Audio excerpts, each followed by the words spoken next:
Scene 18 by Code Quest, your VS Code Copilot. معاكم حنان من كود كويست.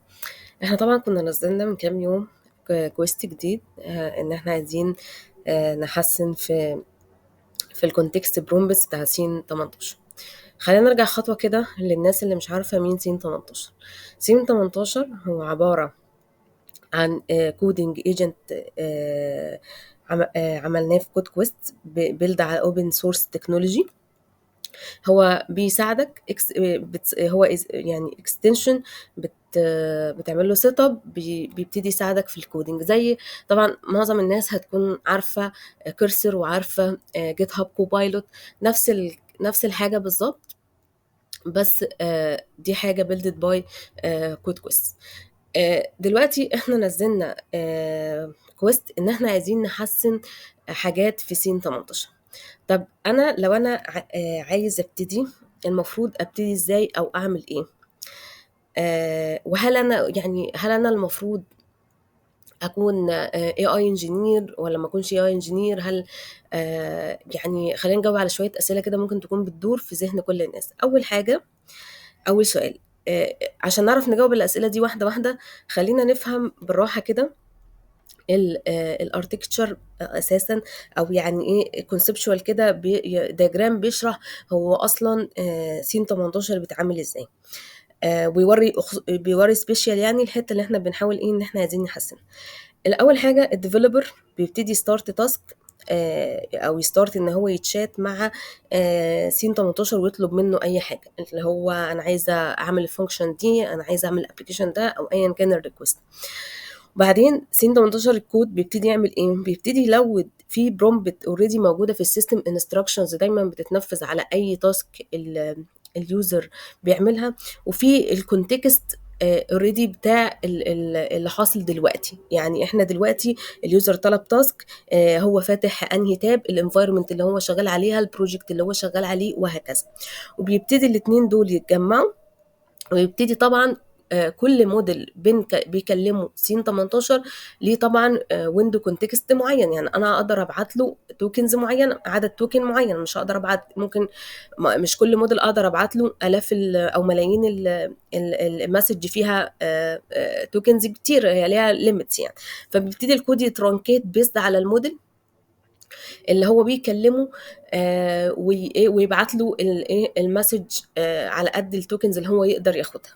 وبعدين الموديل بيرد عليا بشويه انستراكشنز وتولز انا المفروض ان انا اعملها، منها ان انا المفروض هنرايت على الفايل الفلاني، هنفتح الفايل الفلاني، هنكتب الكود الفلاني، وبعدين بنبتدي الانستراكشنز دي تتنفذ على مين؟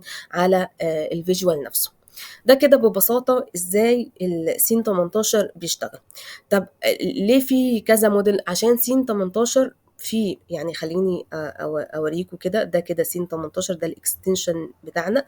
انا خلينا اقفل ده كده. انا مجرد ما عملت له سيت اب، فانا بلاقي عندي حاجه اسمها سيتنج. لو دخلنا في السيتنج هنلاقي ان في اي بي اي بروفايدر، هو في امكانيه ان انا كونفيجر اكلم اي حد، اكلم ديب سيك، اكلم جيميناي، اكلم انثروبيك، اكلم اي بروفايدر انا عايزه، اولاما، وبسلكت البروفايدر، وبعدين اسلكت الموديل بيزد على البروفايدر اللي انا بحاول ان انا اشتغل بيه.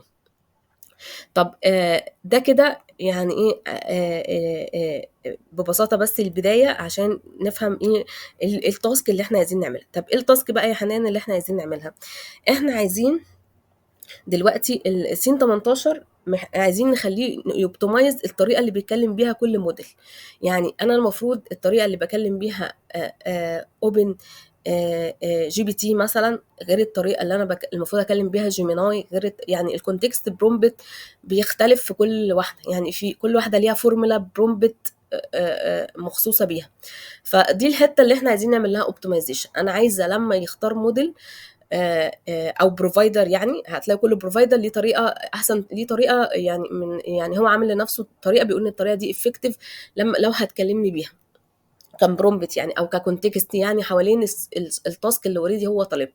فدي الجزء دي اول تاسك احنا عايزين نعملها، ان احنا عايزين نوجد طريقه تخليني اخلي الكونتكست برومبت اللي هو طب ايه هو الكونتكست برومبت؟ البرومبت الاساسي هي التاسك اللي اليوزر عايزها، بس في حواليها شويه حاجات تانيين، اللي هو انا مثلا المفروض اديله الكونتكست بشكل الكونتكست اللي انا بديهوله. طب ايه الحاجه، ايه الانفورميشنز اللي هو محتاجها، ايه الطريقه اللي انا بديله بيها التاسك، وهكذا.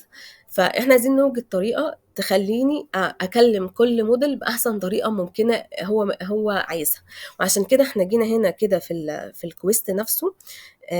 طبعا احنا في اول الكويست كده بنشرح لكم سين 18 وبنشرح ومدينكم اللينك بتاع الريبو واللينك بتاع الاكستنشن.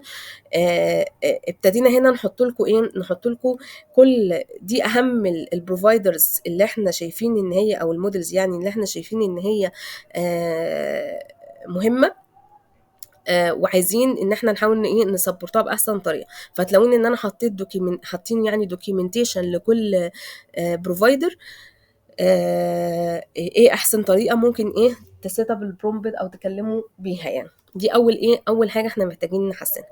تاني حاجه ان احنا محتاجين نحسنها، ان من ضمن الكونتكست او من ضمن الحاجات اللي بتروح للموديل هي الفايلز. في سين 18 دلوقتي هو بيبعت له، لو انا واقف على الدايركتور كله او لو انا واقف على البروجكت كله الفولدر كله، هيحاول يبعت له اسامي الفايلز كلها. ولو انا قلت له اقرا كل فايل هيقرا كل الفايلز. فالفكره كلها ان احنا عايزين نوبتمايز برضو الفايلز اللي هو بيقراها والفايلز اللي هو بيبعتها له ان هو يحاول يقراها. احنا محتاجين نوجد طريقه برضو تخلي ان هو يقرا الفايلز اللي بس هو منترست فيها، اللي هي مهمه، اللي هو فعلا مهم يقراها. يعني فور اكزامبل مثلا نود موديولز، هيعمل ايه بالنود موديولز؟ يعني في فايلز كتيره ممكن تتبعت للموديل وتستهلك من التوكنز، وهي اصلا ما كانش ليه لازمه ان هي تتبعت. فدي الحته الثانيه اللي احنا عايزين ايه نحسن. هو الموضوع كله بيدور حوالين إيه، ان احنا نعمل اوبتمايزيشن في البرومبت كله اللي انا ببعته لمين، اللي انا ببعته للموديل. طب طب احنا كده يعني يعني عرفنا ايه اللي مطلوب، وعرفنا كده شكل ال يعني ايه الكونسبشوال كده عن هو بيشتغل ازاي. هل انا محتاج اكون اي انجينير؟ هو الموضوع كله مش محتاج ان انت محتاج بس ان انت تبقى قادر تكتب برومبتس، تفهم كل موديل احسن طريقه بتكلمه بيها، تفهم الايجنتس عموما بتشتغل ازاي. بس ده كله حاجه مش محتاج انك تكون اي انجينير، لانك مش هتفاين تيون الموديل. يعني انت مش هتشتغل على الموديل نفسه، لا انت هتشتغل حوالين البرومبت. وفي قصه البرومبت دي طبيعي ان احنا اي انجينير دلوقتي بقت المفروض ان هو يكون ايه شغال فيها. الكود واللوجيك اللي بيتكتب ممكن يكتبه اي باك اند انجينير او اي انجينير فاهم تايب سكريبت. اوريدي البروجكت مكتوب تايب سكريبت. فمش محتاج ان انت تكون يعني متخصص ان ديبس في مثلا في الاي اي او يعني تبقى اي انجينير، او لانك مش هتكتب ماشين ليرنينج، مش هتكتب، هو ابلكيشن عادي جدا. الايجنت ما هو الا ابلكيشن عادي جدا، بس الفرق ان الابلكيشن ده هو بيكلم ام ال ال وبيكلم ام ال ال بالطريقه اللي تناسبه، غير الابلكيشنز العاديه. بس فده كده يعني اللي مطلوب. والسؤال بتاع طب هل انا المفروض اكون عامل ايه، اكون يعني متخصص ولا لا؟ كل المطلوب منك انك تحاول، لو انت مش قاري وفاهم في المودلز، تحاول تفهم اكتر المودلز، تحاول تفهم اكتر ايه احسن طريقه تكلموا بيها. ودي حاجه هتبقى حتى لو مش عارفها بتتعلمها، هي مفيده عموما ليك، سواء ايا كنت انت ايه يعني. لان دلوقتي خلاص كل اللي جاي بيعتمد على الاي اي، والمفروض كلنا نبقى عارفين ازاي نتعامل مع المودلز ونكلمها باحسن طريقه، وايه الطريقه اللي نبعت لها بيها البرومبتس، بغض النظر عن انا اصلا ايه، يعني انا التراك بتاعي ايه في الاساس. دي حاجه. تاني حاجه، طب انا اعمل ايه عشان استارت؟ ممكن يكون في ناس كتير نفسها تبتدي، لان دي يعني كل الناس اللي نفسها تدخل في الحته دي ان هي تبقى بتشتغل على ايجنتس او تبني ايجنتس، دي فرصه كويسه قوي ان في ايجنت اوريدي مبني، انك تدخل جواه وتشوف الكود مكتوب ازاي وتقراه وتحاول تفهمه وكده. ده هيساعدك قوي انك تدخل في الاريا دي اصلا، والمره الجايه، المره دي بتحسن، المره الجايه تبني اصلا ايجنت وهكذا. طب انا لسه الدنيا بالنسبه لي مش واضحه قوي، اعمل ايه؟ ده اللي انا يعني وجهة نظري يعني، وممكن الناس تمشي بطرق مختلفة، بس يعني إيه ده اللي أنا يعني شايفة إنه ممكن يكون أحسن طريق من أحسن الطرق يعني إن إيه إنها تبدأ بيها. أول حاجة أنت محتاج تروح على الإكستنشنز وتسطب سين 18 من غير ما تحاول تشوف الريبو ولا تقرا الكود خالص. بعد ما سطبت سين 18 هتلاقوا أنا كنت حاطة في لو أنت ما جربت السين 18 قبل كده هتلاقي أنا كنت حاطة هنا فيديوز بتشرح اصلا سين 18 وشويه فيتشرز ايه واهم يعني الفيتشرز اللي فيه وانا ممكن اعمل بيه. وبعدين تبتدي بقى تستكشفه بعد ما تشوف الفيديوز لو انت ما كنتش جربته قبل كده، تبتدي تستكشف الفيتشرز كلها اللي موجوده فيه. طب هو بيشتغل ازاي؟ طب السيتنجز تعمل ايه؟ طب إيه كل حاجه. طب اجربه كويس قوي واستكشف الفيتشرز. ليه انا ما ينفعش اروح اديفلوب في حاجه انا ما جربتهاش بايدي؟ يعني مش هبقى عندي تخيل. فانا لا، انا الاول اتخيل اصلا، امسكها اجربها كويس كاند يوزر.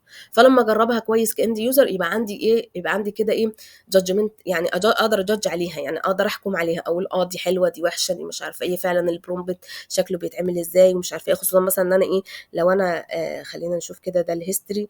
لو احنا كنا عاملين مثلا يعني اوكي ماشي، خلينا نرجع كده. ماشي اوكي ماشي. لو انا قلت له مثلا هاي فور اكزامبل يعني، فالتاسك هنا يعني هنا ده كده بيوريني اصلا البرومبت اللي راح شكله عامل ازاي. فده برضو ممكن ايه يديني تصور كده هو اللي بيروح عامل ازاي. برضو هتلاقوا هنا في السيتنجز هو بيزد على الرول اللي انت مختارها بيبقى مديك السيستم ايه، السيستم برومبتس. لو جينا هنا كده ده للبرومبتس هنلاقي هنا كده ايه هو بيبقى مطلع لك ايه، بيبقى مطلع لك السيستم برومبت اللي اوريدي ايه، اللي اوريدي السيستم شغال عليه دلوقتي. برضو انت ممكن تحسن في البرومبتس اللي موجوده بتاعت كل الرولز وتبتدي برضو تبص عليها. يعني الفكره بس انك تلمس الحاجه اللي انت اوريدي ناوي تحسن فيها. خلاص انا فهمته كويس تمام. ابتدي طيب ايه اعمل ايه، ابتدي ان انا اروح على الريبو وانزل بقى الريبو واجربها. هتلاقوا الانستراكشنز هنا انكم تجربوها، واجربها الاول واجرب اشغله لوكال. مش مشكله ان انا مش فاهمه بس اجرب اشغله لوكال. بعد ما اجرب اشغله لوكال هروح بقى للارياز احاول اقرا بقى وافهم الايه. طب خلاص انا كده فهمت اصلا، خلاص ارجع بقى اشوف الدياجرام تاني واقول طب ماشي حلو تعالى بقى اشوف ايه، طب ده ازاي بيحصل في الكود، ده شكله ازاي في الكود، واشوف الفولدرز والاستراكشر. هتلاقونا برضو هنا انا حاولنا نشاور لكم على الفولدرز مثلا بتاعه البرومبتس نفسها وبتاعه البروفايدرز نفسها في الكود. آه، بعد ما تمشي كده تبتدي بقى ايه تقول طب خلاص انا فهمت كده الكود وفهمت سين 18 وفهمت الفيتشرز اللي فيه وجربتها بنفسي شغلته لوكال، فهمت الاستراكشر بتاع الكود. ابتدي بقى اشوف ايه، احط ادور واشوف الافكار ايه، الافكار اللي انا عايز ايه اعملها. من ضمن الحاجات برضو المهمه انك برضو تجرب حاجه يعني. طب انا هيجي لي افكار تحسين منين؟ من تجربه حاجات تانية في كورسر، في جيت هاب كوبايلوت، في يعني في دلوقتي جيميناي اسيستنت برضو ممكن تجربه الناس التانية فده ممكن برضو يديك افكار برضو. انك يعني انك تسيرش اصلا على مثلا على هاجنج فيس ايه ممكن يكون احنا اوريدي حاطين لكم لايبراري من هاجنج فيس ممكن تنسباير يو وتساعدكم ان احنا نسيرش ازاي نتعامل لما يبقى عندي اكتر من موديل او اكتر من بروفايدر وانا بهندلهم، ازاي ببعت لهم البرومبتس وهكذا. ده كده كل حاجه باختصار. لو حد عنده اي سؤال يقدر يبعت آه، يسألنا. طب ده كده يعني انا حاولت اشرح لكم ازاي تبتدوا وازاي تشتغلوا. طب لو طب الاستراكشر بتاع الكويست نفسه عامل ازاي. احنا ان شاء الله فاتحين ريجستريشن لحد يوم الجمعة، وان شاء الله من بعد يوم الجمعة هنبتدي نبعت لكم. هيبقى عندنا 2 ويكس لحد 15 مارس لل للديفلوبمنت. هي هنا بس مش ابديتد، بس هي لو رحنا على الاب الاب بتاعتنا هنلاقي ان احنا ايه، ان هي لحد 15. آه ده اليوم بتاع السبمشن. من بعد الريجستريشن احنا هنعمل 3 ورك شوبس. اول ورك شوب ان شاء الله هتبقى في بدايه الاسبوع، هننفايت كل الناس اللي عملت ريجستريشن عليها. هنبتدي برضو نساعدكم ونجاوب على كل اسئلتكم ونشرح لكم اكتر. نتجاوب مع بعض في الريبو والكود. لو حد نشرح بعض المفاهيم الاساسيه للناس لو حد عنده سؤال، لو حد في حته مش واضحه بالنسبه له. ودي هتبقى الورك شوب الاساسيه اللي ايه اللي احنا ممكن تساعد كل الناس ان هي تستارت بالاضافه للفيديو ده. يعني هنبتدي نشرح بشكل اعمق يعني. بس اللي انا قلته في الفيديو ده يعني يعني لو عملته هتيجي الورك شوب اوريدي ايه مجهز نفسك عندك اسئله، هتبقى انتراكتيف شويه يعني، غير لو انت جيت من غير ما تتفرج على الفيديو ده، هيبقى برضو لسه ايه الدنيا مش واضحه يعني، ممكن ما تستفيدش اكبر استفاده يعني. بس برضو احنا هنحاول في الورك شوب دي نكفر اكبر عدد ممكن من الارياز والايه والاسئله. بعدين هنعمل ورك شوب تانية في نهايه الاسبوع الاولاني، عشان لو حد عنده اسئله، لو حد في حاجه مش واضحه بالنسبه له. وهنعمل ورك شوب تانية في نص الاسبوع التاني، عشان برضو اللي عنده اسئله والدنيا مش واضحه بالنسبه له قبل السبمشن. ده كده التايم لاين. واحنا هنعمل ايه بالظبط؟ السبمشن هيبقى عباره عن ان الناس بتعمل بول ريكويست في اخر يعني نص ساعه من اليوم، اخر يوم يعني يوم 15 ده، في نهايته الساعه 12 هنبتدي كلنا نعمل ايه، نعمل بول ريكويست بالتشنجز بتاعتنا على الريبو. ده بس كده باختصار، معلش انا طولت عليكم، واستنوا مننا يعني فيديوهات تانية، ومستنية يعني اشوف كل الناس اللي نفسها تساهم في سين 18 اظن حاجة مصري واوبن سورس. شكرا لكم كلكم.